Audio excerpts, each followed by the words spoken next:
Good afternoon, Commissioners. If we'll come to order, we'll call to order the monthly Anderson County Commission Budget Committee meeting for Thursday, October 7, 2021. It is 4:00 p.m. We will have Robbie, if you would, please, to call the roll.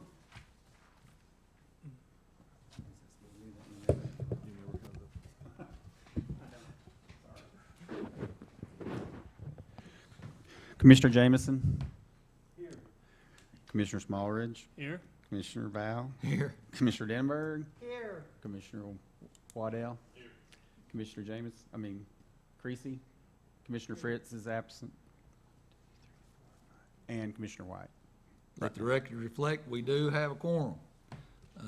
I will lead the prayer, and we will ask Commissioner Waddell if he would to lead us in the pledge.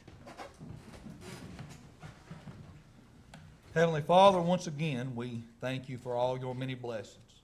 Thank you, Lord, most of all for saving our souls. Thank you, Lord, for giving us the desire to serve your people.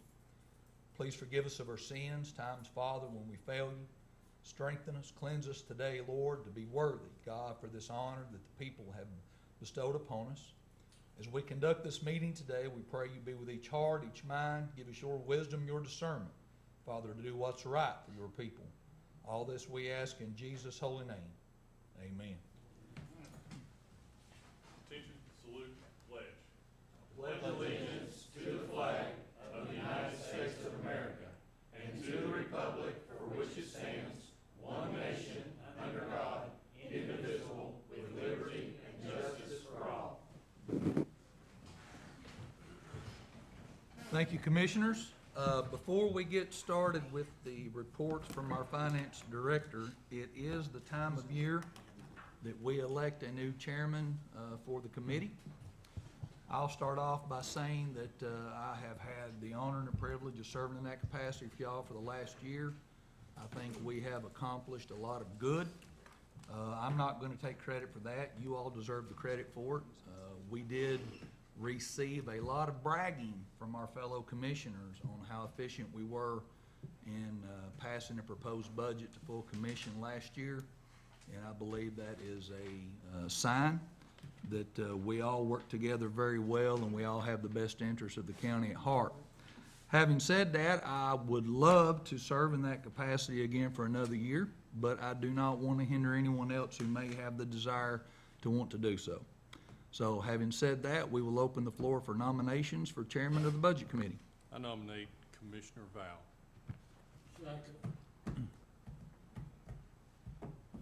Any further nominations?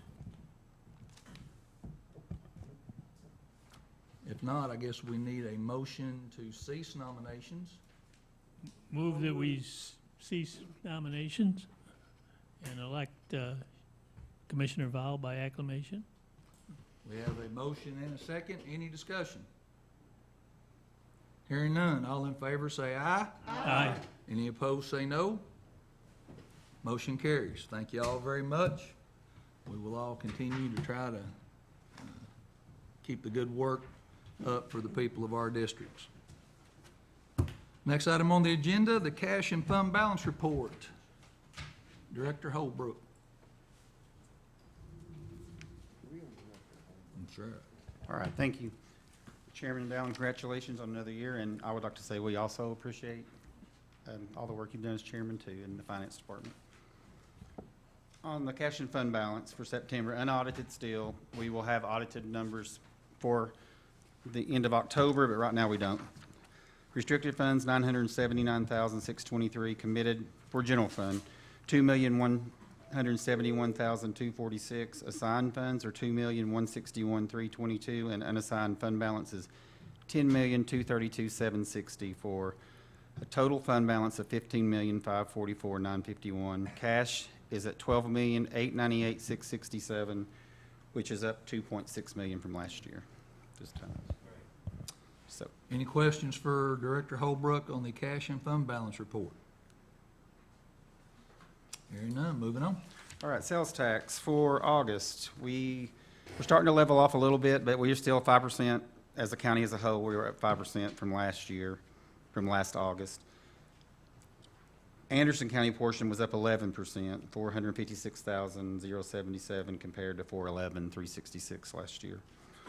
Also on sales tax, I wanted to just make mention that we're starting to collect a new out-of-state sales tax. First time it's been on the,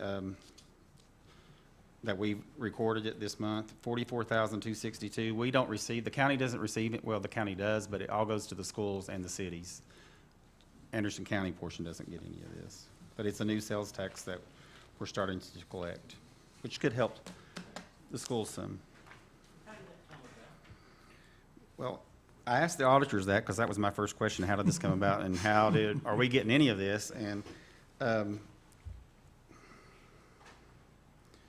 it's state dealers shall provide sufficient information as prescribed by the commissioner to indicate the incorporated municipality or unincorporated area of the county in which the sale is shipped or delivered. So the customer's ordering out of state, delivered to Anderson County, so they have to pay sales tax to us on that. Yes, sir. Any further questions on the sales tax report? If not, continuing on. We have one transfer from the mayor for the tree grant we approved a couple of months ago. We're moving it to $4.99 from $3.99. Just easier to use it in that code. Make a motion. Commissioner Waddell makes a motion to approve item number 1. Do we have a second? Second by Commissioner Denenberg. Any discussion? Hearing none, all in favor say aye. Aye. Any opposed say no. Motion carries. I was going to say, that's probably the first time I can remember having one transfer only on the agenda. There's only one school appropriation too, even though I have appropriations on my sheet, but for $750,000 for capital outlay needs from their restricted for committed for capital outlay. Commissioner Fritz moves to approve item number 2. Do we have a second? Second. Second by Commissioner Jameson. Any discussion? Mr. Chairman, Commissioner White. I'd like to ask you this, Commissioner White, could you grab a hold of your microphone there? I thought that said softball, it says sidewalk. I left my glasses in the truck. But go over that if you would, Dr. Parrott. Funds for the greenhouse. There's part of the things on here are some ADA things we're having to take care of. There's an ADA sidewalk at Fairview. There's an ADA sidewalk at Clinton High School with the greenhouse. There's improvements to the softball field at Anderson County High School. There's a phone system at Clinton High School. And there's some things that we had approved last year that we didn't get done. One of them was the track at Clinton High School. There's some roofs that are in this, and really it's just pulling that money back out so they can start using it. Okay, where are you paying for the softball field there at Clinton High School? The softball field is, a lot of it is coming out of our 171 account. I think that's a 177 account. Thanks, sir. Yep. Thank you, Mr. Chairman. Yes, sir. Any further discussion? Hearing none, all in favor say aye. Aye. Any opposed say no. Motion carries. Okay, the next 3 are from tourism, seeking approval as a group. And I can answer any questions, and Stephanie's also here to answer any questions if we have any. Commissioner Fritz moves to approve as a group. Commissioner Fritz, 3 through 5. Do we have a second? I'll second. Second by Commissioner Denenberg. Any discussion? Commissioner Denenberg. Ms. Wells? Yes. Sorry. Bobby and I were talking for a second. Sorry. Yes. Would you please elaborate? Use your microphone. Oh, gosh. They said it. You tell me you can't hear me? Don't believe that one. Can you hear me now? Yeah. Anderson County Chamber of Commerce, you're working with them. if you would just elaborate on exactly what it is that you're going to be doing. Sure, and I'm sorry, the mayor had a question about that too, and I didn't include that in there. I figured just everybody knew. But we are working on a project with them. They received funds from the 3-Star program. That's a 2-year program, and you have to get with your community and find out what some of the objectives are of the community. So they did all that process, and it came back that they wanted to do, to promote Anderson County as a family-friendly place to visit and live. And so we are joining together, because that's what we're already doing, basically. And so we're joining together to do additional advertising. So some funds will go to that. Some funds will also go to infrastructure projects around our public parks. And it'll be throughout the county, so it'll be city parks, county parks, state parks, any kind of park. They can use the funds in different areas. And then we're also looking at like bike racks and the water bottle stations. So we're looking at putting those in throughout different assets in the county. And then also wayfinding signage. Where will these advertisements be targeted? They will be digital ads that'll coordinate with what we're already doing, and we usually advertise 50 miles and beyond. So we advertise up the Interstate 75 corridor, down to Atlanta, over to Nashville, and over to Asheville. All right, thank you very much. You're welcome.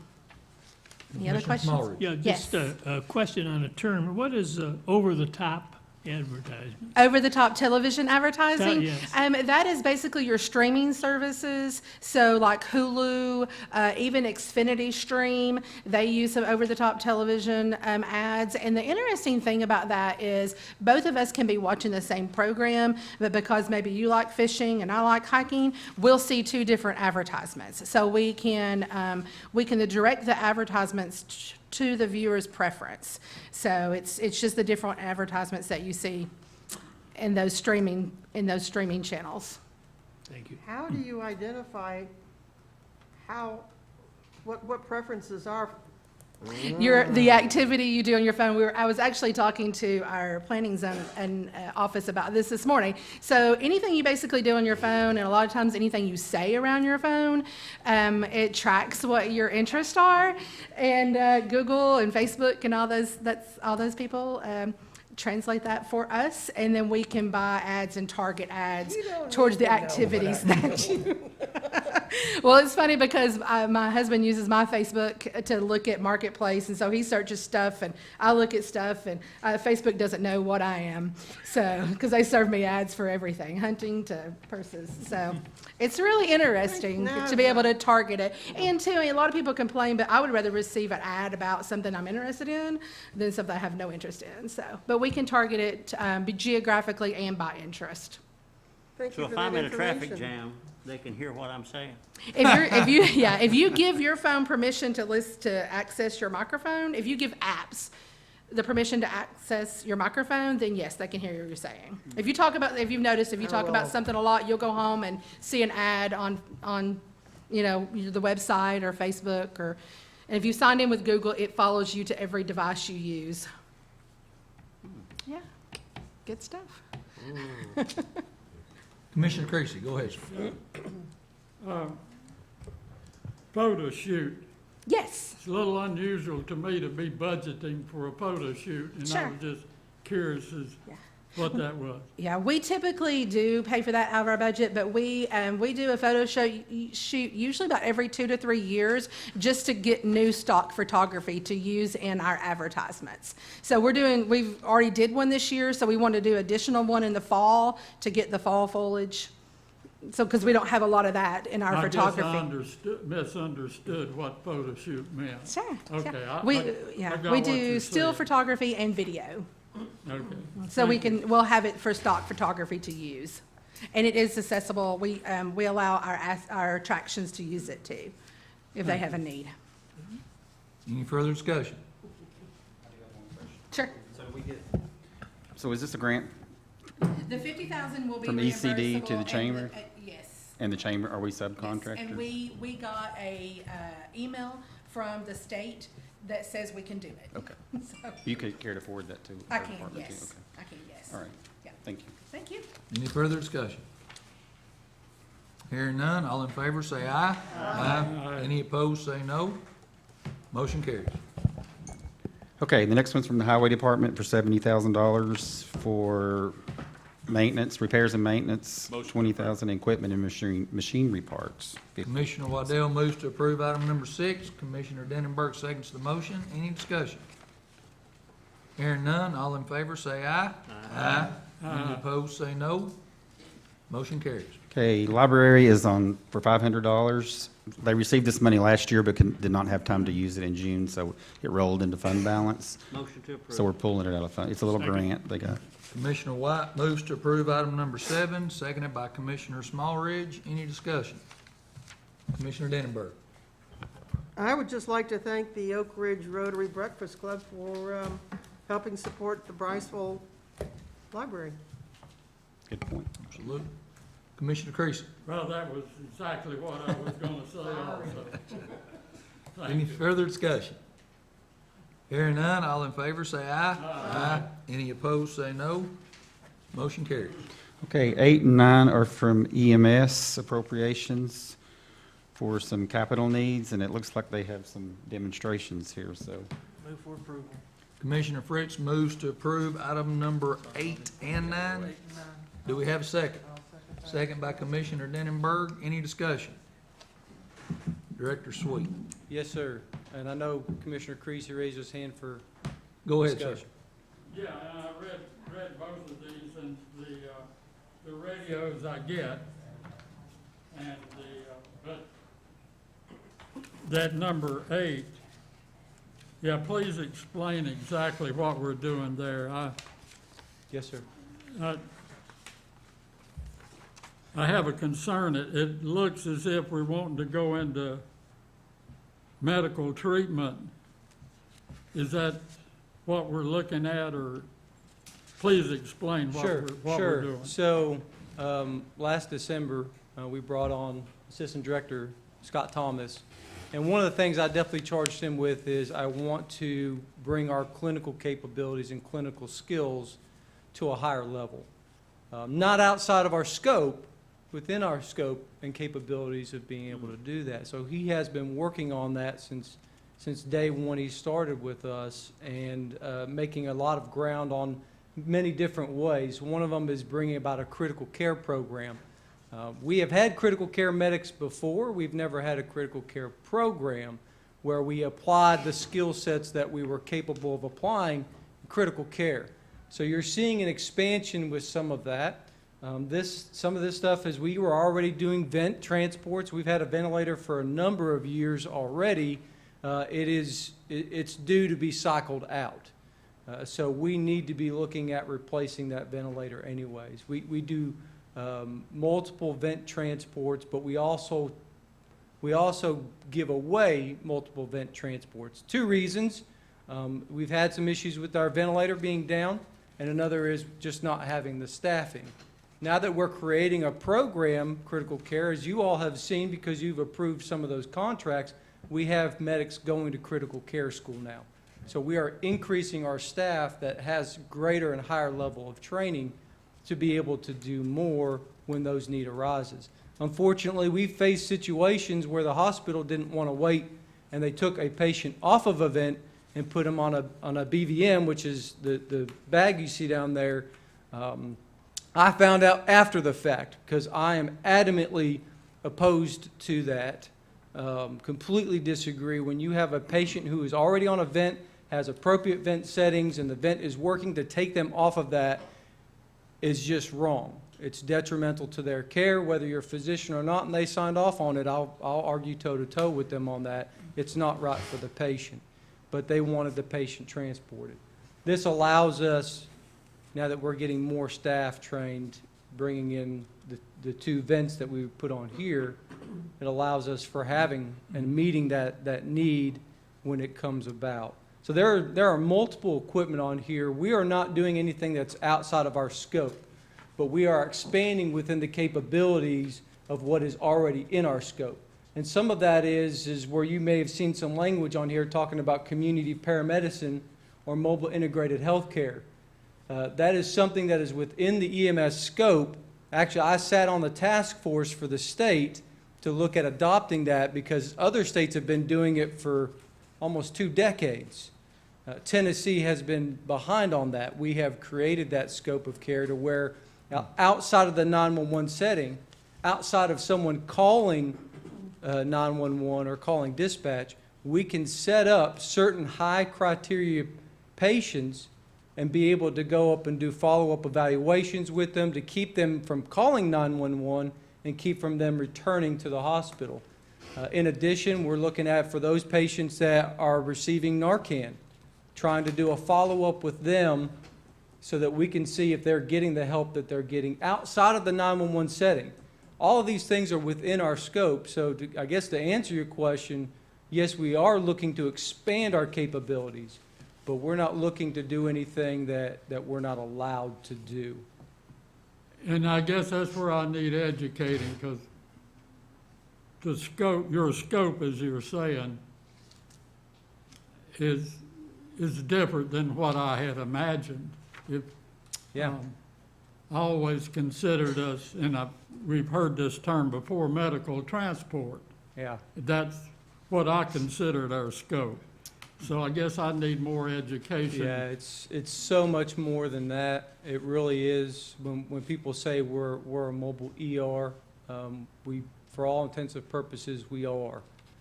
Some of the skills and capabilities that we can already do, we can already intubate patients. We've been able to do that longer than I've been in the profession. Medications we can give. Some of the critical care programs, we're bringing in chest tubes that we're able to do. We'll be looking to do paralytics to paralyzed patients that are clenched up, that need advanced airways. We don't have those medications right now. We're looking to bring those in, and a multitude of other things. We actually had hoped to be able to, at Operations Committee, be able to start bringing up a little bit more of the expansion of what we're looking to do. But like I said, this is all within our scope and capabilities. Mr. Chairman, may I continue? Yes, sir. So I don't hold us up at the commission meeting. Are we the first in this area to be doing this, or are the other ambulance services in our vicinity doing the same thing? So as far as the mobile integrated health care, we would be the first if we get the application up and going. We did travel, Assistant Director Scott Thomas and I did travel to Memphis, who already has a program. Really not surprising, but Memphis already has a program, and we've been in a lot of conversations with them of what they do, what they're having success with. We do have additional people we can talk outside of the state of Tennessee, but talking to the regional consultant, there's nobody in this region that is doing the community paramedicine yet. The rules just went into effect in 2020, and we've all kind of been busy since they went into effect, even the state, since it's went into effect. So there are some that are already doing it, at least as far as the community paramedicine, but in our region, not exactly, no. Now, some of the skills we're looking to bring on the critical care side, yes, there are other services that are already doing those things. So we're not necessarily the first to some of those.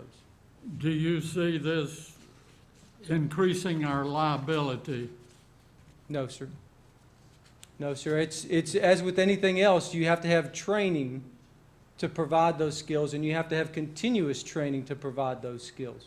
So the skills we already provide, and this is anything on a professional standpoint. I know law enforcement has same thing for things that they're able to do, and nurses and doctors and continuing education we have to go through. I don't see it being an increased liability, but we are bringing those extra skills. Honestly, to some capacity, it's even a little bit of a liability to not have those skills. If you're capable of doing them, why not do them? If it could have changed the outcome of a patient, could they not argue to say, well, you are capable of doing those, why don't you? And now we're looking at being able to have an impact on those patients that right now we're limited in. And is our present ventilator working? Is it a functional unit? operational It unit? is operational, however, the cost to maintain that unit, to keep it calibrated, and if it breaks down, the parts are becoming expensive because the company is moving away from making that type of ventilator. And so that's why we're looking at going to one of the newer ventilators, better upkeep, better patient outcomes, better capabilities. If we have a patient intubated on what's BiPAP and we have to transfer them, our current ventilator doesn't allow that. And so we have to either call somebody else in, or the patient we have to figure out some other way to transport them, possibly increasing their stay in the hospital, increasing complications from their whatever condition that they are intubated from. And I'm not trying to put you guys on the spot. I just need information. The better information we have, the better decisions we can make. Thank you. Yes, sir. And that's part of the Thank you, reason, Mr. Chairman, Chairman. that I wanted to be able to bring some of the equipment, because I know sometimes we look at it, we read it, and I know, as Jerry found out today, if he speaks it into his phone, it'll show ads for him later. You can you'll get all these ads later on your phone, but we able to, you guys read it on paper. We wanted to bring some of the equipment at least to show you. I know not take up too much of your time, but I think it is worthwhile to be able to show you and even expand your understanding of what impact it will have for us. But Chairman, Go ahead. if you don't mind. So on the two of the bigger items, the auto compression devices, which is number 4 on our description page, and then also the auto vents, which is number 5. Really, the application on these, a lot of times is going to focus around cardiac arrest or respiratory failure. So sometimes you can have people that stop breathing, but their heart keeps beating. So that's a respiratory failure we have to breathe for. Andy's requesting you try to get around that microphone. You're on it today. Well, I can't bring it up there with me. You got one. Bob Barker? Yeah. All right, yes. So we're going to show you, Scott and I are going to show you what we typically face now with doing CPR. We have a 2-staff ambulance, and sometimes we go to locations that's all we get. We have seen an increase on our side to where we will send a second ambulance. So now we have 2 ambulances on one call. Sometimes it's the supervisor, they can go as well. That gives us 3 people. But there are some situations that you're down to just those 2 because there's no other help that's available at that time. So we took a little liberties with this. This isn't like, Hollywood-esque. I'm not wearing gloves. I'm not wearing my appropriate PPE. Don't hold that against us. But we just want to be able to show you some of the limitations and what some of this equipment could actually do. So as far as CPR goes, you got 2 rescuers. You're going to have one person that's going to pump on the chest, and we're going to have one person that's going to do the ventilations. And that's, for the most part, that ties us up. So I'll let Scott do the hard work. Andy, I can't take it with me. I'll speak louder. But he's going to pump on the chest. He's going to do a rate of 30 to 2 because that's the American Heart Association standard. When he gets to his 30 is when I'm going to do the ventilation.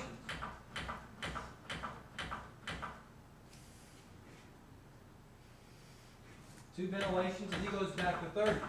Now during this time, for me, I'm getting extra equipment out, and we're going to have to put an IO or an IV into this person so we can give them medications. We're going to be looking at an ET2. So I can't go too far away because I got to be able to give those ventilations because it's so much more difficult for Scott to do both of those. So I become very limited on what we're able to do for this patient. Now when we switch to the auto compression device, which is what this is, instead of Scott pumping on the chest or a first responder pumping on the chest, this device is the one that pumps on the chest. And as far as the auto vent goes, which is this brick-looking device here, we hook that up to our oxygen. We set the parameters. How often to breathe, how deep to breathe, and then it does the breathing for us. So now instead of 2 rescuers being tied up on chest compressions And on ventilation, these devices provide that. There's no breaks. There's no swap out after 5 minutes, which is what's recommended now. Those continue to provide those. Until the battery goes out, or we tell it to stop, or the oxygen goes out, they provide it. Now we're freed up to address all the other situations. We need to be able to have access to give medications. We need to be able to interview and talk to the family of what's going on, what led up to this situation, and ask all the questions that we need to ask and figure out other problems that's going on that we might be able to address to hopefully revive this person. Another good thing about these devices, as you see, the compressions are consistent every single time. We have something on our cardiac monitors called Code Stat. And Code Stat is electronic recording of how well we did CPR, or whoever was doing the compressions. And we can see that for the entirety of the code, the cardiac arrest, how well it happened. And not surprisingly, when you get later into the cardiac arrest and the same person does chest compressions, they're not as effective because they're tired. And so if you don't have the resources and people to be able to switch out regularly, you're going to see more negative impact and more negative effect because of people getting tired. This doesn't get tired. Commissioner. What kind of battery life does the unit have? It can run continuously for 45 minutes to an hour, depending on the size of the patient, and how much it has to actually work to push. So the bigger patients, it has to push a little more, use a little more power to push it down. But 45 minutes to an hour is the. Do you have backup batteries, or is there some type of charger that? It comes with 3 batteries. Okay. Now typically, in most of our cardiac arrests, we don't work them longer than 25 minutes. If 25 minutes we're not seeing a response, a positive change, then we'll discontinue efforts. Looks like it hurts. Well, that's why we put it on him and not me. It does hurt. CPR hurts. I mean, it absolutely does. So that was 2 pieces of Yeah, equipment. I just wonder how reliable is, what's the experience with this equipment? Is it pretty reliable? This is the 3rd model of this equipment. I have personally used the Lucas 2 device on several codes when I worked in Roane County. They were probably the best codes that I've worked. And I actually had this. Ben is actually borrowed from Roane County. And all 3 of those, we actually achieved ROSC, which is return of spontaneous circulation, so we get them back. The nice thing about these machines is we can put them in the ambulance, they can stay on them. One patient actually, I did lose pulses again. You just basically press play again, and it starts it all over again. It's not tired. I can remain buckled into the seat so that if we are traveling emergency, sometimes people get a little squirrely on the roads when they see those lights and sirens. But that keeps me safe. It keeps the patient safe. It doesn't get jostled around. It just does its thing. And I sit there, I push the medications I need to push, I shock as I need to shock, and that patient actually ended up walking out of the hospital about 10 days later. So, I have a couple questions. Commissioner Waddell?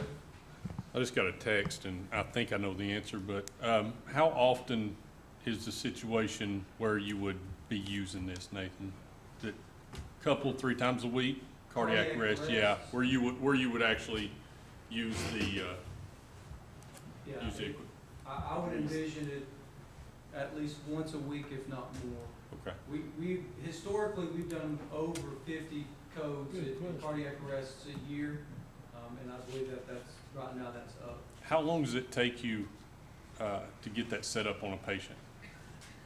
It's pretty quick, right? It is. Okay. It is. it comes like this. All you have to do is you slide that backboard underneath them, and pop this out. Yeah, we don't work a whole lot of cardiac arrests that are up on top of a shelf. Yeah. They usually are a That's lot it. lower than that. It takes about 30 to 40 seconds to hook it up. Cool. I'm in favor, I'm sorry, go ahead. Oh no, I was saying that, and that's it. It's really fast, really easy. I'm in favor of all the equipment. The only concern I have is expanding what you all are already doing, because it's my opinion that you all are doing about all you have the employees and equipment to do right now. I know that me and you've talked, and I'd like to see another ambulance on the road, because I think we're down to one, sometimes none, more than what you would like, more than Yeah. what I would like. Yeah. So my only concern is expanding what you all are already doing. I don't want to see anything else sacrificed, because I think it is some sacrificing right now because you don't have the manpower or the ambulances. So I'm not for expanding on the, as you said, going back out and checking on patients and stuff. I think that's more along the lines of, you know, what their primary care is for. I'm not for that, but I am for the equipment, so. And I can definitely respect that. And I think when that time comes, as we're building up to, definitely to come and present that. And I agree, I definitely don't need to steal staff from the ambulance to take them off the ambulance to do other work. There is a little bit of hand in hand with that. We have already been able to educate some of our paramedics that when they're going to some of these calls, they already are putting honestly, a lot of it's just educating the patient. Where they call 911 and say, I want to go to the hospital. Well, why do you want to go to the hospital? Well, my doctor called and said I have COVID. Okay. Why do you want to go to the hospital? Well, because that's what I'm supposed to do. Well, it's not, honestly. I mean, because so it's a lot of times it's educating, and we've been able to do some of that. So I definitely respect what you're saying, and when that time comes, we'll definitely come back to share what it would look like and how it would work. You don't have any of these right now, right? No, sir, we have none of those. And Well, this I is mean, I've really- got a Scott. And Chief Peters over here. I is this usually, gonna be- after about 5 PM, I've got Yeah. Chief Peter, but, Right, but is this gonna be one for each truck, or? yes, sir, 1 through 7, which is our paramedic trucks, and the supervisor. Okay. And so we would have 8. So at the same time, if one goes down, then the supervisor can give theirs up to put it on the truck and do that as well. Commissioner Denenberg. Thank you, Mr. Chairman. I just want to make the comment that I am highly impressed that the forward thinking that our EMS is taking, and the desire to improve and expand their knowledge and capabilities, I think, is proof positive that we've got a very good group of people at our EMS, and I want to thank you for what you're doing. Thank you. We do. We have a good group Yes, of you good do. staff. Commissioner James.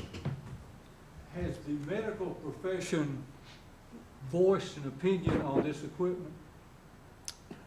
Yes. Well, and actually, if you see on page 2, you'll actually see improved outcomes from a study that was done on this device. As with anything, you've got some people for it and some people against it. A lot of people that I have seen against it are those that are in very big populated cities that have a lot more resources than what we have. So you get into a more rural setting, and you'll see more of a desire for these things because you don't have those resources. So one thing with Austin, Texas. Austin, Travis County, Texas, they have a minimum of, I think, 6 responders to every cardiac arrest, a minimum. They have enough people to work a cardiac arrest. They don't have these devices. Again, it could be me and Scott on a call here. Not in Oak Ridge, we have more consistent response in Oak Ridge or in Clinton City. But when we especially get out into the county, more rural settings, Briceville, Medford, Marlow, even Andersonville, at certain times of day, we have limited resources. So that's our target, is how can we impact everyone the same way, the best way. Thank you. Yes, sir. Any further? Commissioner Fritz. This didn't happen here, this happened, of course, in Pennsylvania. But, and I didn't have a cardiac arrest, I had a stroke. And when I had my stroke, of course, I was totally unconscious and everything, and when the ambulance got there to get me to the hospital, they ended up having to call the fire department to help get me down from the floor that I was on. But from the emergency response between the fire department and the EMS, getting me down into the ambulance and then get me to the hospital, and then the treatment I received in the ambulance and everything to the hospital prevented me from having lasting paralysis and everything that I could have had still today. And everything that was done gave me the admiration and respect for those guys and what they do and everything, and what you guys do here. And anything that we can do to help you all take care of the citizens that we have here in Anderson County and their hour of need, I'm 100% for. And I see this as being something totally awesome, and we need to do what we can for them. Thank you. Any further discussion? Nathan, I'll say this, and I'm gonna vote for it. I appreciate your efforts to try to expand, but like I've said before, I'm a little scared when I start seeing $273,000, $47,000, because my mind goes back to 2016 when we had some issues with Yes, sir. the bank with EMS. If my Briceville arithmetic is correct, when we subtract all this, you're down around the 1.2, 1.3 million. We'll be down to about $1 million. Okay.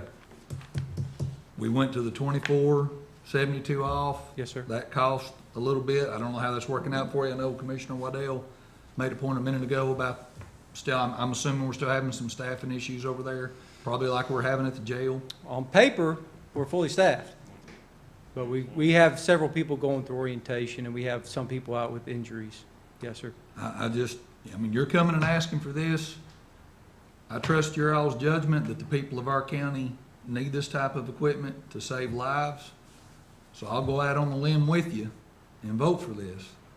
But just keep in mind, every time I see a price tag like this, I get a little nervous because I'm Yes, worried sir. about, Lord, I don't want to wind up back like we were in 2016. Well, I was a little nervous writing it because No I think doubt. that's probably the biggest one I've ever written before. And, you know, we want to echo kind of what you said, that what this budget committee and what commission has done over the past few years has put us in a position to be able to expand our scope and be able to serve the citizens better. And we do appreciate you all, and I will continue to be fiscally sound. Even if I didn't want to be, my boss would make sure I continue to be fiscally doubt. sound. So this was a conversation prior to submitting I paperwork. would assume so. Yes, sir, with my boss as well. So I do go through multiple tests, per se, before I get to this point. Any further discussion? Yeah. Commissioner Jameson? You may have answered this. How many ambulance services in Tennessee have something like this? I honestly don't know how many ambulance service have them in this region. Roane County is going to, has these devices. Knox County has a few. Yeah, Knox County has a Depending on few. the supervisor. Knoxville Fire has them. I think there's some Monroe County maybe that might have them as well. So I don't know how many in our region have them, or in the state. But there are several that have the compression devices.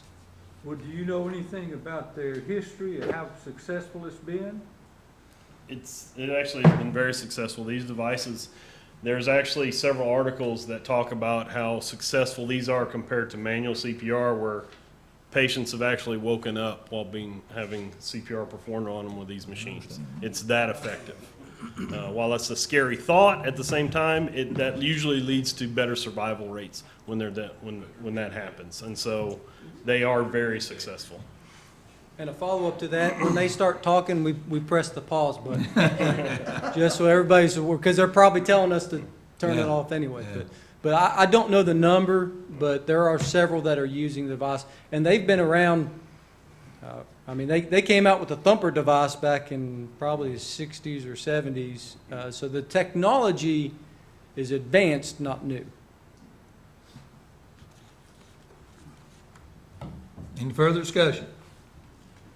Hearing none, all in favor say aye. Aye. Any opposed, say no. Motion carries.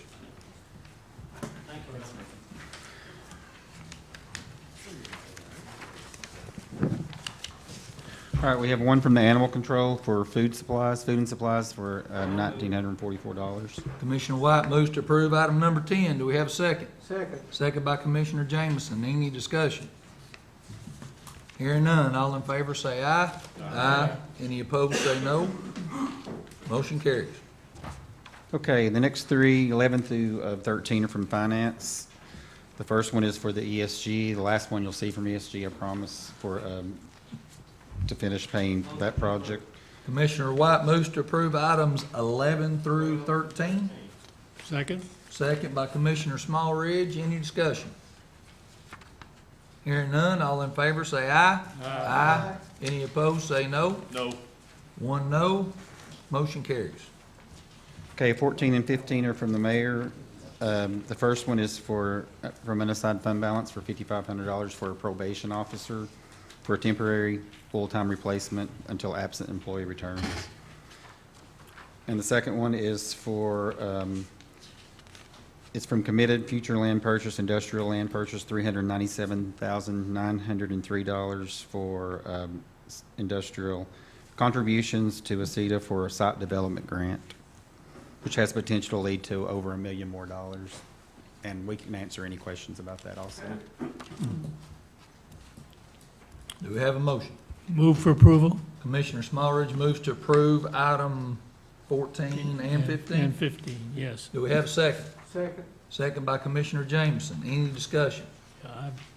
Commissioner Smallridge. I noted that the item 15, originally it was apparently the funds were for industrial land purchase, and now we're using it for site development grant. Is that because there wasn't the need for the land purchase? The county already owns the land. I'm sorry? The county already owns the land. It's a land that's undeveloped right now. They're going to test it to see if it's possible to to develop the site for industry.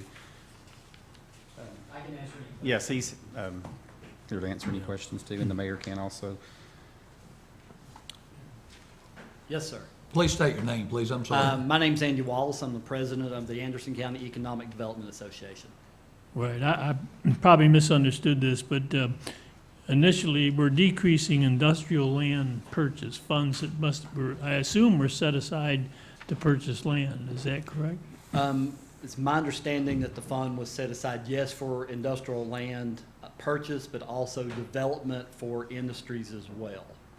So site development would also fall under the, that item, is that correct? Yes. Okay. Okay, thanks. Commissioner Waddell. Where's this property located? This is off First Quality Drive behind the David Jones Industrial Park, which lies directly behind the industries on Mountain Road. How much property is there? There's right at 30 acres in 2 different parcels that's located there. Carter Logistics actually occupies about 4 acres of it, and we are not looking at doing anything with that section. Okay. So what are you gonna do with it? What does this $397,000 do for us? This is a match for a grant with the state, which is a site development grant, and also a match for a grant with TVA, which is their Invest Prep project. So this would be our portion of a much larger, somewhere around $1.6 million process to get this property. First would be some environmental studies, which if we're using state and TVA funds, we do have to do the environmental studies. Once we have proven that the environmental studies are okay, there's some studies to look at what lies underneath the property, and also some core sampling. At that point, once we have decided that this 30 acres can be developed, then we would look at clearing the property, grading the property, and having a site or a site area there for about a 250,000 square foot pad. Be nice if Smith and Wesson would've talked to us, huh? Yeah, you know, my wife will tell you, I was sitting on the couch and I sat there and saw the 600 billion plus come in for Ford, and I saw Smith and Wesson, and I'm sitting there going, you know, Anderson County's been very, very good at bringing in industry, but we've not replenished our property and our buildings, so we're kind of on the short side of the stick. This pad for 250,000 will get us back in the ballgame. Very good. Thank you. Commissioner Denenberg. Yes, ma'am. I am assuming from what you've said and what I read here, that this is anticipating a piece of property and site development to help draw in an industry? Correct. Not something that you already have? No, there's, you know, those come out daily. We get requests for information. Most of those we can't respond to because we don't meet the minimum requirements that we have here in Anderson County.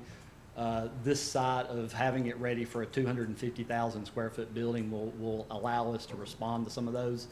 And just FYI, I mean, when I originally put this project together, we were talking about environmental studies only.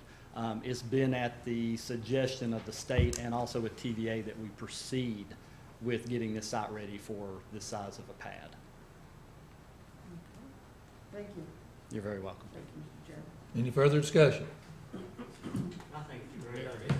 Thank you. Mayor Frank. I just wanted to further expound upon Commissioner Smallridge's question. Over the years, Commissioner Smallridge, Jay has ruled the parameters for allowance of those funds. So over time, there have been occasions where folks have asked, can it be used for this purpose? As long as it's related to industrial and industrial development, it can be used for that.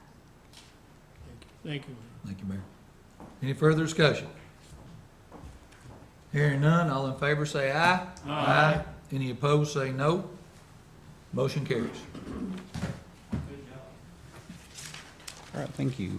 So moving into the sections part, Section A is on the Rocky Top and Norris Dispatch, and Chairman Bell asked me to put this on there, so I'm going to let him lead this discussion. Thank you. Commissioners, we have with us this afternoon Chief Jim Shetterly, who is the Police Chief Public Safety Director for the city of Rocky Top up in my neck of the woods. Along with him is the city manager, Mike Foster. If y'all remember him, his dad worked for the school department for many, many, many, many years. Don't hold that against Yeah, we won't hold that against. If y'all step on up to the podium, did Chief Poole make it or anyone from Norris make it? I don't think he could make it if he was on shift. Okay, all right. We're not necessarily asking for a vote here this afternoon, Commissioners. What we're here to talk about today is to start a conversation on a possibility to assist some of our smaller city public safety departments. And Chief Shetterly can expound on it a little bit, but from my understanding, Norris and Rocky Top have had an agreement now for a little while where the city of Rocky Top provides dispatching, emergency medical, fire dispatching to, police dispatching for the city of Norris so many hours a week. They are like just about every other law enforcement agency in the state and in the country right now. They're having a difficult time staffing positions. I can speak personally of that as far as the jail is concerned. But we have been in talks about the possibility for our 911 center to start providing dispatch services for the city of Rocky Top and for the city of Norris. So that's what we're here to talk about this afternoon. Again, not necessarily asking for a vote. I know that there's a lot of questions that commissioners may have, not only of the municipalities, but of the dispatch center staff as well, costs, things of that nature. So that's what we're here today to at least start the conversation about. Chief Shetterly, go ahead and jump in here. And Well, I think it was probably about 6 to 9 months ago, I met with Sheriff Barker. We are already, we're fully staffing our dispatch right now. But I would say it was probably 2 years ago, Tyler, we've all joined on a CAD system, which all the municipalities of Norris, Rocky Top, Oliver Springs, Anderson County Sheriff's Department, we're already on the same CAD system, which is what the dispatchers enter. You can go to that system, see where all the units are dispatched to and everything of that nature. We also have the same records management system. We've all joined together in that aspect.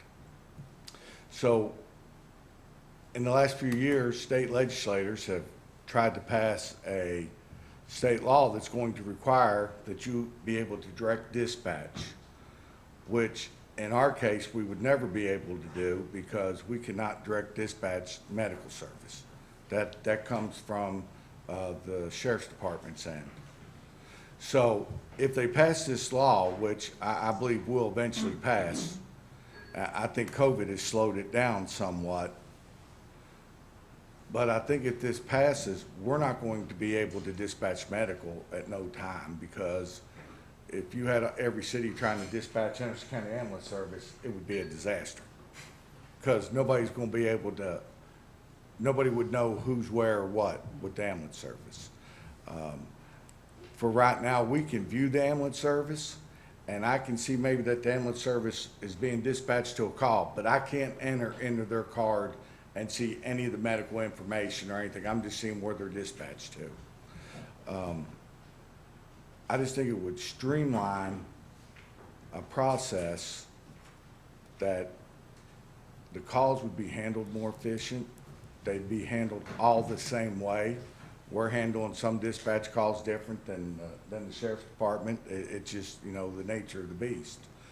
So we just feel like that it would make everything more accessible at that time. We're doing some things different than the Sheriff's Department. They're doing, of course, things different from us. So we just think that it'll make it a lot easier if everybody's on the same page. Right now, we can access the Sheriff's Department's dispatch, but we can't see it on the same screen. We have to go from one screen to another. So if Anderson County Sheriff's Department's up in our city right now, we can't see that because it's not all on one display screen. If we join together, then everybody's going to see that on one screen.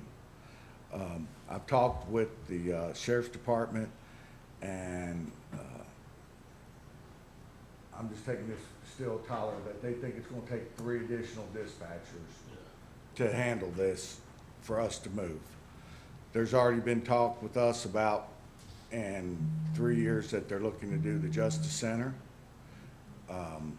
Moving dispatch from the current location over there, they'll have more room, but we're just looking to make the move sooner and more efficient. Mr. Foster? Yeah, and so obviously I'm involved with this because of being in my position, but this is something Jim that brought to me and with discussions, and it's something that as a city we're always looking at what's the best interest of our citizens and for the county and how we can all work together. So I mean, I think it's a positive that we can move in that direction. Better communication, like I said, we've already been handling Norse. That's something we started I guess in December, January of this past year. That's been a kind of a seamless thing. I think the county handles the fire side of their calls out. It's a volunteer fire department there. But I think this was something that, as he said, legislation, it looks like it's going that direction, but we want to kind of make sure if it is going that way, we're ahead of that and maybe kind of make that transition easier and smoother. On the fire department side, at Rocky Top, we're averaging about 70 calls a month. Out of those 70, roughly 60 of them are first responder calls, which generate from the Sheriff's Department. And how they contact us for a first responder, their dispatcher picks up a phone, calls our dispatcher by phone, and then we dispatch it out. So as far as fire, they're basically handling it. Instead of just coming from the telephone, now it's going to just be direct over the radio system. And if I remember correctly, and someone correct me if I'm wrong, when we were batting numbers around, we were thinking it would be about 150,000, I think. I'll let. My turn. Yeah. Go ahead. I'll let Tyler speak to the money part. again, I mean, this is early stages of the discussion, but for us to take on 3 dispatchers, benefits, the whole 9, that's the number we have thrown around. Again, we haven't had formal discussion or any negotiation, but we definitely would need funding to do this. Our budget's not equipped for adding these 3 positions at this time, but there's space for them. With first, second, and third shifts, there would be space to add them, at least from space and, and equipment as well. Would we need any more equipment in the dispatch center? Chief Sexton will definitely always tell you yes. He would be more qualified to state that. We possibly would need maybe 1 station, but I can't imagine anything more than that. One thing that Director Mark Lucas had informed me of as well is any current funding that Norris or Rocky Top is receiving for equipment would then revert to the County 911 Center. Yeah, that's my understanding as well. I don't have exact numbers of how much that is. Like Chief Shetterly talked about the consolidated dispatching. Again, I think it's honestly just a pandemic situation is why it hasn't passed. It's coming. They may have some larger municipalities who could opt out. That might be the negotiation, but there's very few counties in the state of Tennessee who are opposing it, and there's very few counties in the state of Tennessee who are set up the way we are set up, with so many different agencies who have their own dispatching. So it's something that we definitely would be happy to take on if that's the decision of this board. Obviously, we would definitely need funding to do that. And I know at some point, if this is successful, we start moving forward, I'm sure other municipalities may come and talk to us, and we may have to consider, especially if that law gets passed, we won't have much of a choice anyway. Correct. Yeah. The way it was written, I know that Mr. Russell is he spearheaded this. They do give us a deadline. At one time, it was 2023 that we need to have this active and move forward. So as you can imagine, if let's say all municipalities are involved, I mean, you're talking about merging a larger dispatch center in Oak Ridge, and then Clinton along with, the rest of us. And so you're looking at space, personnel, and all of these things. If I'm not mistaken, Chief Lucas had said across the county, in one shift, you have about 13 to 14 dispatchers working at a time. And that's when you combine all of the agencies. And right now, we're 4 to 5 in the county. So if they do consolidate and send that to the counties, we definitely will need a lot of time to figure out the logistics, the financing, disparity in pay. I mean, there's just so many different issues that we could go on and talk about it, but it'll be here before we know it, and it's better that we start tackling this with the idea that it's probably going to happen, and then be prepared versus us wait and see what happens, and then it hits us right there on the front steps. So, and I think this is a good first step to getting there. Commissioner Waddell. Chief Shetterly, how many dispatchers, full-time and part-time, do you have now?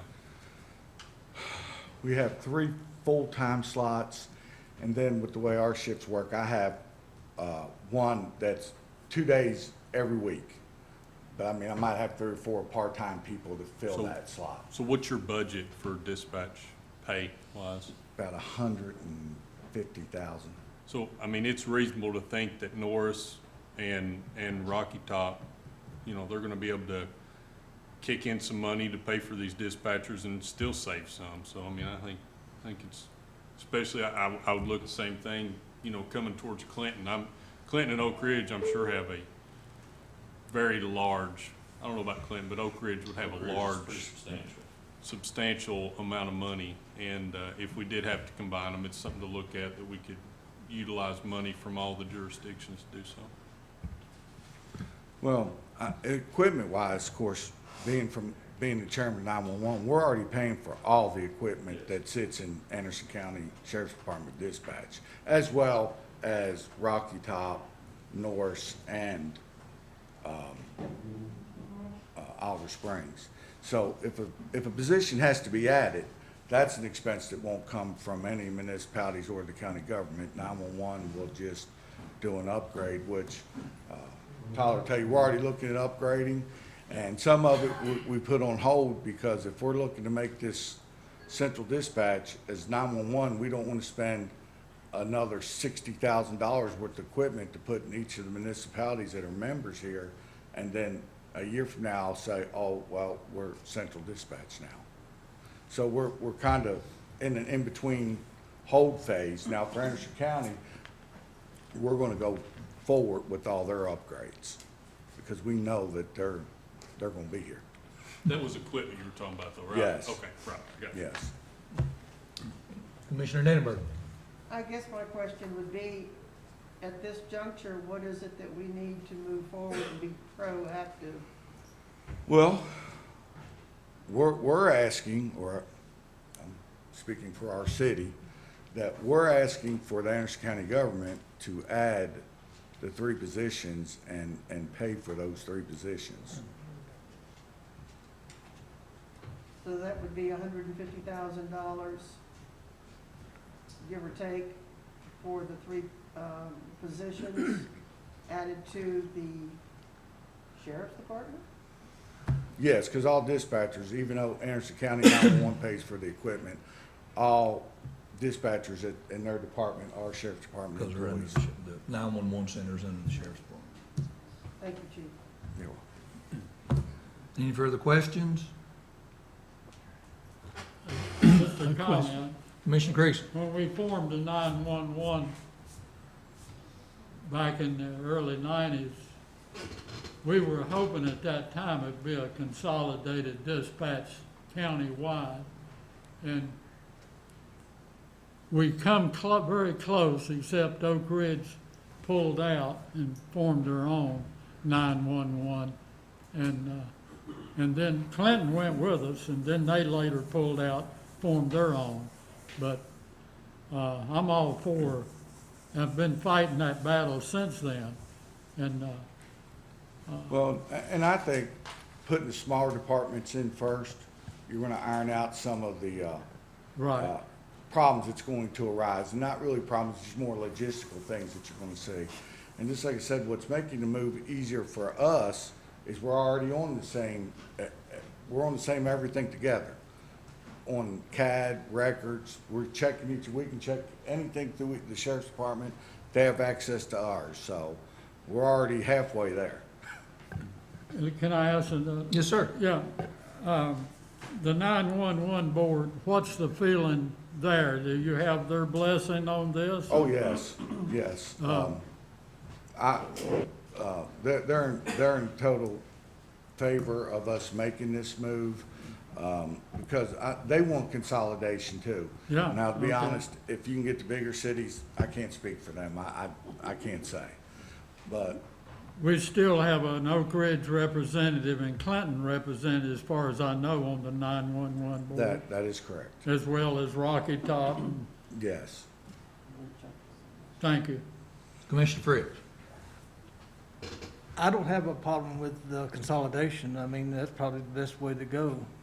But unfortunately, the county's not the pot at the end of the rainbow, and we don't have unlimited funds at this time, and we can't afford to pay for unlimited amount of people to keep staffing up the thing. So which means if we did do all this consolidation, the different municipalities will have to fund their people. Because I can't see the county being able to do that at this time. The consolidation is fine, but Tyler could probably speak to this also. If this new law passes, that's who's responsible for it. Because we can't, under this new law that they've even proposed, and Tyler can tell you this, we can't direct dispatch medical. No municipality in this county can dispatch medical. So if they pass this law, it's gonna have to come down here. And I think to the financing too of what it's gonna look like is, you know, a lot of money from cell phone bills or the other areas where municipalities receive funding for emergency communications. I don't know if this will be the case. I would envision that those funds would then flow into county government to help pay for those. Now, I do want to say this. Of course, you all are the funding source, and you make those decisions. Now, I know that Sheriff Barker, when we met with Chief Shetterly, for the lack of a better term, we think they should have some skin in the game. You know, I know this would be a great opportunity for the city to save some money. In certain areas, when you combine with what Norris is paying the city, I think that, you know, would come to us and then take some from the city of Rocky Top. That would be our position, but to still allow them to have some money of savings as well. I know what their request is, and again, you're the body that makes that decision. From our perspective, we are not asking this body or the commission to fund this and to add these positions with county money. We are happy to accept them. We want to accept them. It makes all of the sense in the world for us to consolidate. But again, you know, we don't have it in our budget to pay for it, and we're definitely not asking this body to increase our budget without there being another outside source of payment. I know the County Commissioner Association would see this, I mean, they would have a problem with the consolidation, but I know they have been very, very active and very strongly opposing anything that they consider a unfunded mandate coming down on the different county governments and stuff. And they would see this as a very strongly, as a large unfunded mandate coming on the county governments. And I know they would very actively probably oppose this and lobby strongly against it in Nashville. Yeah, and I think that they are. Now, I think, correct me if I'm wrong, Chief, but the state 911 board has definitely endorsed this. It has got many, many legs. Unfortunately, as we've seen over the years, as hard as county legislators and lobbyists try to stop unfunded mandates coming from the state, they just kind of, they keep on and let us worry about those issues. But again, I do think that there will have to be a redirection of fees and funds that do go to municipalities that join. I mean, as far as 911 funds, our city gets no funds. It all comes to the Anderson County 911. We don't.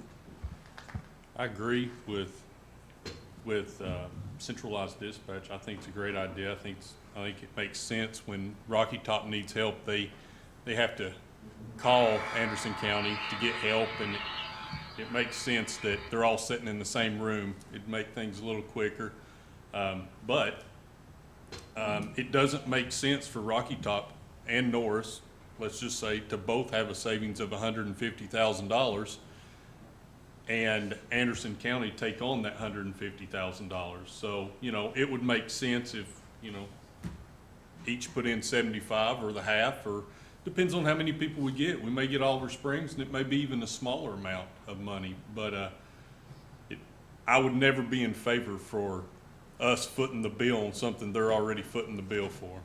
Thanks. Any further questions? Commissioner Smalley? Yeah, I know we're just in the discussion phase here, but certainly is someone putting together the numbers or an estimate, some kind of a financial plan before I could even consider this, I would We want just took a number from what the sheriff's department came up with, roughly the $150,000. Yeah, but I'm talking about a more definite plan of savings. Where are there savings, as Commissioner Wandell pointed out, and you know, just a real good look at financially how we could do this and the impact it would have. So, Any further discussion? Any further action we want to take forth on this matter today? All right. Thank you all for coming. We'll continue with the process and start getting those numbers together. Next item.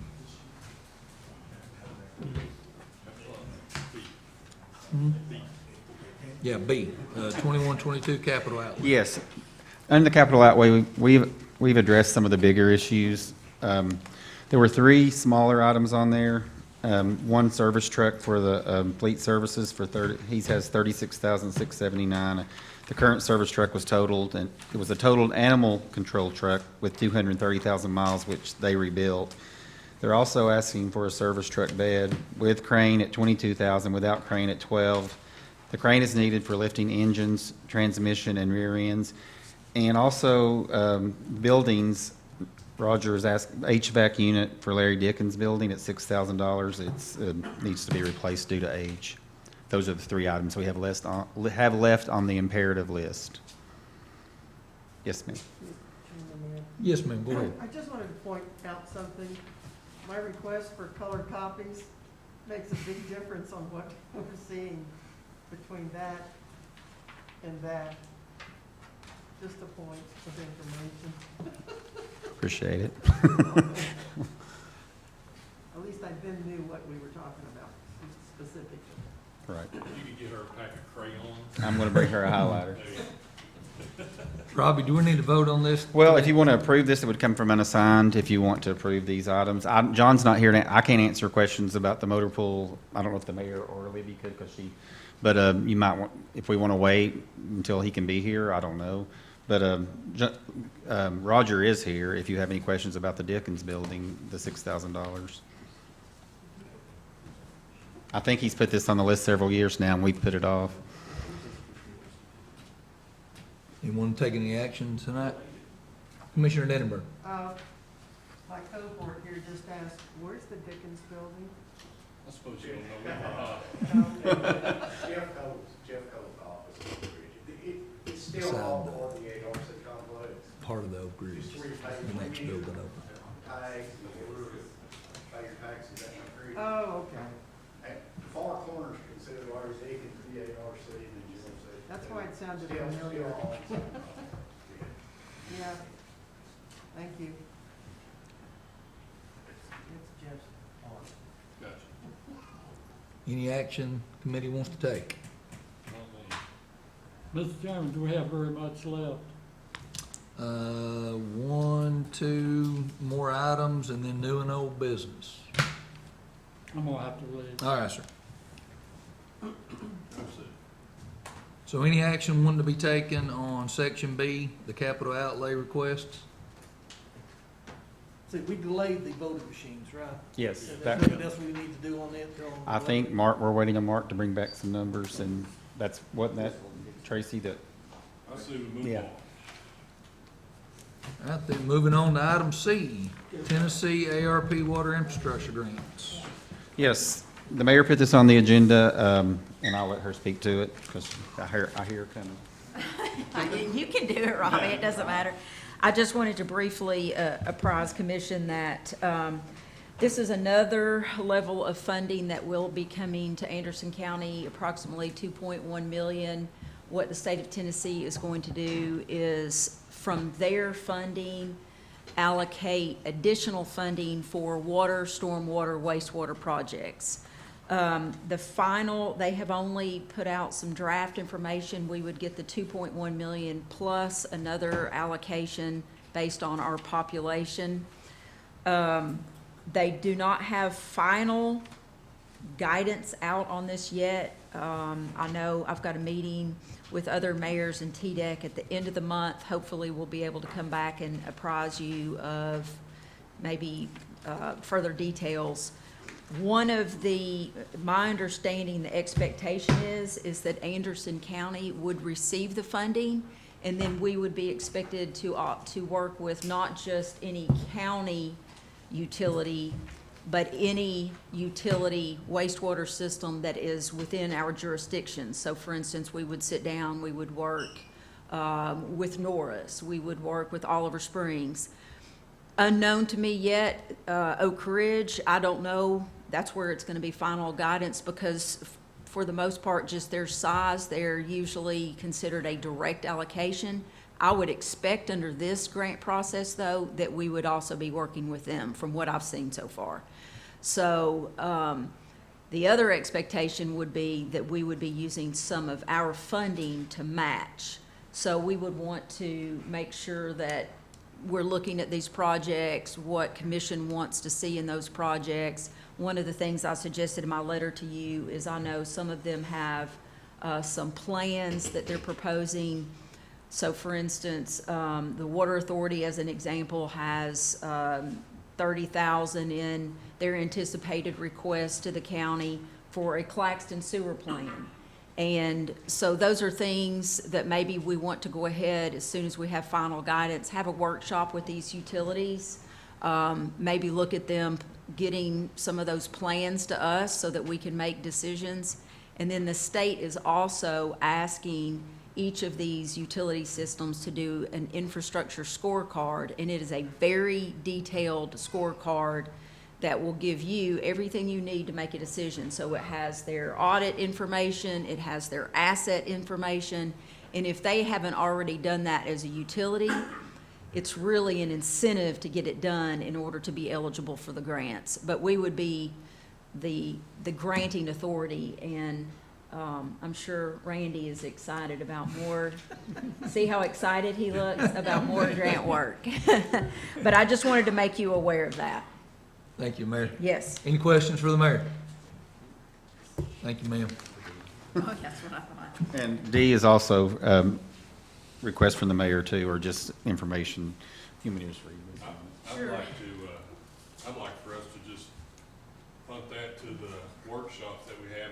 I don't think it's appropriate for us to start taking those on one at a time. I think we're having workshops for the ARP, and I think that's the appropriate place for it instead of budget. If you would like, and the reason I put this on there, and I already got another one, so I got a secret safe place for newborns of Tennessee. They're asking for funding. That came in after the budget agenda deadline. I don't want to speak for the county. If you want to guide me in some language, I can send some draft language to say, hey, we'll take up your requests at some point, or you know, at the workshop, maybe you all decide to set aside some allocation. These are things we probably should talk about. So for instance, I know Randy is in all these webinars. I'm in a lot of meetings. One of the challenges in using the American Rescue Plan money for nonprofits is then we step into a role where we're going to have to monitor. And that is going to, that's why the comptroller, when we've gone to these initial meetings, they've encouraged us not to do that with the American Rescue Plan funds, because then we are in the position of how was it spent, did it meet the American Rescue Plan guidelines, and ultimately we're responsible. It doesn't mean we can't. I want to be clear about that. And maybe just in the workshop, we put together some really clear, guidelines, yes, for how we want to do it, and then take up each request. You know, you all could do that as a body. Those are just suggestions. I'm just thinking off the top of my head. I think that's fine. I just know there's half of us here, and I know the other half of the commission, they all have their ideas on where this money should be spent, and I don't think that us as the budget committee should be deciding where it's going without letting everybody else have their say in it also. Totally agree, and along with what the mayor just said too, I think we would be starting a precedent that we may not be able to handle. Commissioner Fritz, go ahead, sir. No, we had a tax increase a while back, and there's a lot of people got upset over it, for the fact that we raised taxes. Some people say, well, we didn't need a tax increase because we got all this extra revenue come in. Well, unfortunately, when we raised the taxes, we needed the money then. We had expenses to pay, we got bills to pay, and this, that, and the other. And then they said, well, we got this revenue coming in now. Well, even though we got the revenue coming in now, we still got needs that we're still not being able to pay for and everything. But even though we had a tax increase, and we would, a lot of people maybe are hurting because of that tax increase, we're using taxpayers' dollars to turn around and giving it away. And we're deciding on who we're going to give the money to, instead of the taxpayer themselves deciding who they want to give their money to. And that's why I have a problem with. In August, we are working to where, when I say we, the Charter Commission is working to have the charter on the ballot to where the people can vote whether they want to accept, to vote for or against the Charter Commission for the Anderson County government. I'm almost at the point to where we ought to put on the ballot whether or not the citizens think that we as a commission should contribute taxpayers' dollars to nonprofits. And there's a simple question. Do you want the county commission to contribute your tax dollars to nonprofits? Then to vote yes or no. Because you got, I mean, I don't think it's right. And if the taxpayers tell us, they say, yeah, tax, give it away, then fine. If not, then they were telling us then not to give their money away because we don't want you to raise our taxes and turn around and give them away. And they send a clear message one way or the other to us. That way people, every month, you look at how many people keep coming to us wanting us to hand out money. Then you start adding all that money up, and how much money we could add to save the taxpayer on the dollar, on tax rate, over a period of time. And that's where that's where I have a problem. And a lot of your older people have been complaining about that. I hear that all the time. And if we want to continue giving to nonprofits, they're all good. But let the taxpayers decide on who they want to give their money to. Not us, but them. If we want to continue doing it, we got an election coming up, we then can vote to put it on the ballot and let the taxpayers tell us, yes, we want you to be allowed to give our money away, or no, do not do that. So think about that. Thank you, Commissioner Fritz. Any further discussion?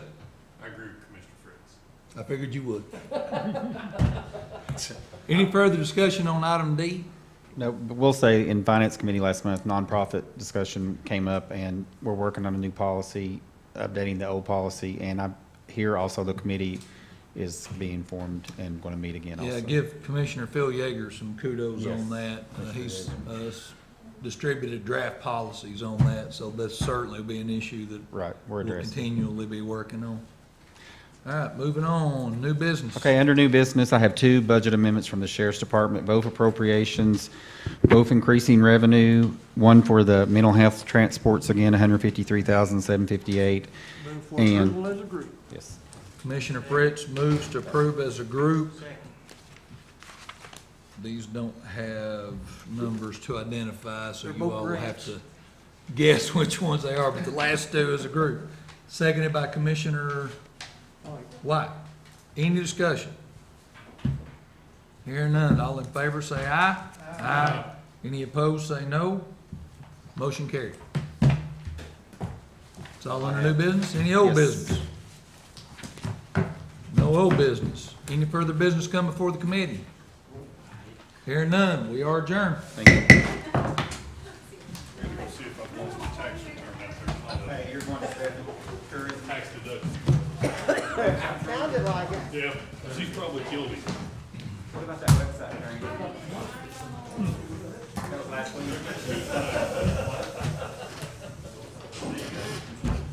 See you, sir.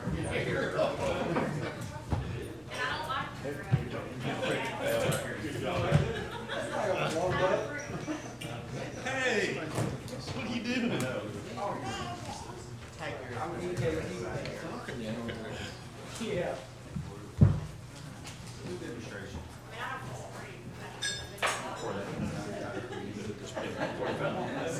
Oh, I thought, what you do, steal it? stole it. That's what I was getting I ready to stole say. it from the referee. Hopefully she won't notice I used some of the ink.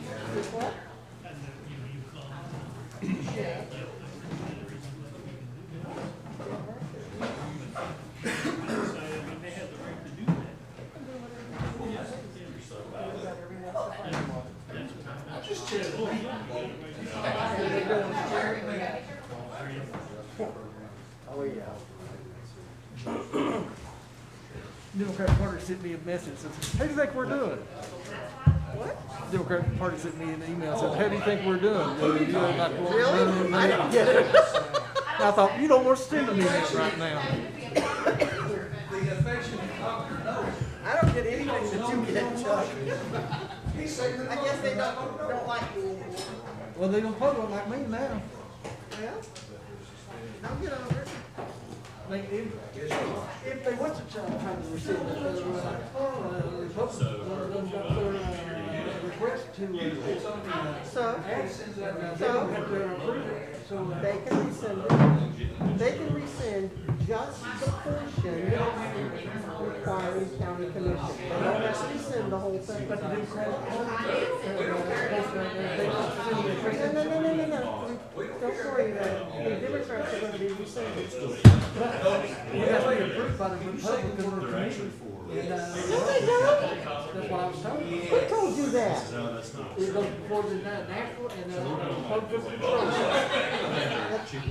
That's not what I've been told, Chuck. I just wanted to make sure that. And they said, so the bill was rejected. Screw 'em. And that's not what I was told. We can change the requirement by just sending the rescission.